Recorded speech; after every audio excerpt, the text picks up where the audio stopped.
Salam değerli izleyiciler. Sizleri 369 TV'nin efirinde hoş gördük. Bugün sizinle bize söylenilen yalan barədə, yəni divarımızdan astığımız o sadə kağız parçası, təqvimlər barədə danışacağıq. Bir zamanlar zamanın itkin düşmüş bir parçası var idi. Yəni təqvimimizdə 13-cü bir ay var idi. Ancaq onu ortadan qaldırıb bizi yanlış bir tarixin zaman kəsiyində buraxdılar. Bəşəriyyət min illərdir zamanı idarə etməyə çalışır. Lakin bizə təqdim olunan 12 aylıq sistem həqiqətən təbiətin ritmini tam əks etdirirmi? Yoxsa biz itirilmiş bir ayın kölgəsində yaşayırıq? Bugün 13-cü təqvim fenomenini elmi faktlar və tarixi manipulyasiyalar işığında araşdıracağıq.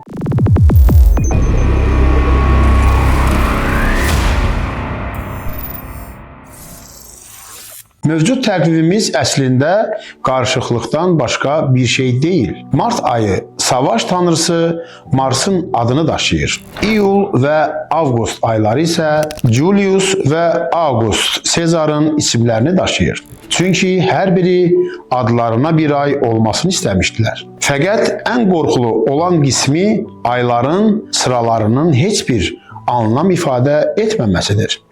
Misal üçün, sentyabr əslində 7 anlamına gəlir. Oktyabr 8, noyabr 9 və dekabr isə 10 anlamlarına gəlir. Ancaq qədim uyğarlıqların çoxunun istifadə etdiyi 13 aylıq bir təqvim ayın təbii döngülərini təqib edirdi. Hər biri 28 olan 13 ay vardır və bu da 364 gün edir. Ayın yörüngəsi ilə mükəmməl şəkildə uyğundur. Gəlin fundamental bir problemdən başlayaq. Bizim istifadə etdiyimiz Qriqoryan təqvimi Günəş ilinə əsaslanır.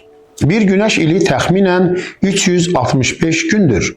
Lakin ayın yer ətrafında tam dövrü, yəni sinodik ay 29,5 gündür. 1582-ci ildə Papa 13-cü Qriqoryan təqvimini bizlərə tanıtdılar. Ancaq bu təqvim əslində məntiqli deyildi. Əsas olaraq insanların nə zaman vergi ödəyəcəklərini xatırlamalarına yardımcı olmaq üçün nəzərdə tutulmuşdu. Təqvim, yəni kalendar kəlməsi əslində köhnə bir hesab dəftəri anlamına gəlir. Kalends kəlməsindən götürülmüşdür. Gördüyünüz kimi ay təqvimi ilə günəş təqvimi arasında hər il 15 günlük bir boşluq yaranır. Qədim sivilizasiyalar bu 11 günü hara yerləşdirəcəklərini müəyyən etməkdə çətinlik çəkirdilər. Əsl gizli təqvim dediyimiz şey əslində təbiətin bu 11 günlük ritmini itirmədən zamanı necə ölçmək cəhdidir.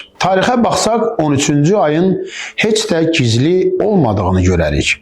Məsələn, qədim Misir, Maya və hətta bəzi şərq təqvimlərində artıq aylar və ya bayram günləri var idi. Amma ən maraqlısı 20-ci əsrin əvvəllərində təklif olunan beynəlxalq sabit təqvim oldu. Bu sistemə görə bir il 13 aydan ibarət idi. Hər ay isə dəqiq olaraq 28 gün idi. Aylar eyni gündə, bazar ertəsində başlayır və eyni gündə də bitirdilər. Yəni 13 ayı 28 günə vursaq 364 gün edər. Beynəlxalq sabit təqvimə əsasən qalan bir gün isə ilin sonunda Dünya günü adı ilə heç bir aya daxil edilmədən qeyd olunurdu. Bu təqvim o qədər səmərəli idi ki, vaxtilə Kodak şirkəti 1989-cu ilə qədər öz daxili işlərində bu 13 aylıq təqvimi tətbiq edirdi. Bəs niyə biz buna keçmədik? Çünki bu dini bayramların və iqtisadi dövrlərin tamamilə dəyişməsi demək idi. Bəzən əsl təqvim gizlədilir deyəndə astroloji və astronomik bir həqiqətə də toxunurlar. İlan tutan bürcü, Günəş il ərzində 12 deyil, 13 bürcün qarşısından keçir. 12 bürc sistemi qədim Babildə riyazi rahatlıq üçün 360 dərəcəni 12-yə bölmək asan olduğu üçün seçilmişdi. 13-cü bürc isə kənarda saxlanıldı.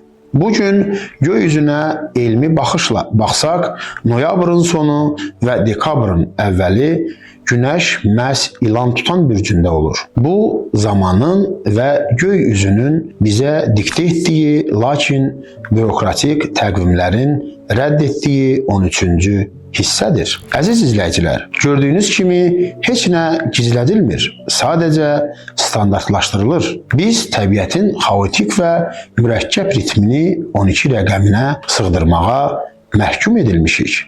Çünki modern iqtisadiyyat və idarəetmə sistemi üçün təbiətin həqiqəti deyil, rəqəmlərin simmetriyası lazımdır. Bəlkə də itirdiyimiz o 13-cü ay bizim təbiətlə olan əsl bağımızdır. Biz saatların və təqvimlərin qulu olduğumuz müddətdə zamanın həqiqi axışını heç vaxt tam qavraya bilməyəcəyik. Bəyənməyi və fikirlərinizi şərh bölməsində yazmağı unutmayın. Sizcə 13 aylıq təqvim həyatımızı asanlaşdırardımı, yoxsa daha da mürəkkəbləşdirərdi? Növbəti görüşlərədək Allah amanında.